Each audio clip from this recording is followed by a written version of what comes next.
আপনারা আওয়ামী লীগের মতো নতুন প্রতিরক্ষাকে সরাতে করেন, তাহলে কিন্তু আপনাদের পরিণতি ভয়াবহ হবে। সেই দিনের জন্য আপনারা অপেক্ষা করেন। প্রিয় উপস্থিতি, প্রিয় সাংবাদিক বন্ধুগণ, আমরা বলতে চাই, আমরা পূর্ণবন্ধের থেকে রাজনীতি দেখতে চাই না।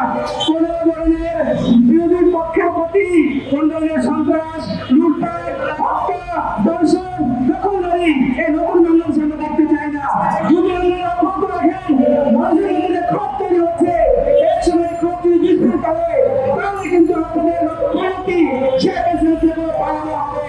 সুতরাং আমরা আপনাদের সতর্ক করে দিচ্ছি, ইসলামের ছাত্র শিবির এই দায়িত্বশীল সংগঠন হিসেবে এই অন্যায় কখনোই মেনে নেবে না। যেখানে অন্যায় হবে সেখানে আমরা প্রতিবাদের ভাব দিয়ে আবির্ভাব হব। এই জন্য আপনাদের সকলে বলে দিচ্ছি, প্রিয় বন্ধু প্রতিম ছাত্র সংগঠন এবং জাতীয়তাবাদী দল বিএনপি আপনাকে বলতে চাই, যে দলই হোক আপনার ক্ষমতায় আসছেন, আমাদের ওয়েলকাম জানাই। ভালোভাবে চলেন, মানুষের প্রতি জুলুম করবেন না। জুলুম যদি আপনার থাকে, এদেশের ছাত্র সমাজ আমাদের এই রাস্তা থেকে সমাধান দেবে ইনশাআল্লাহ।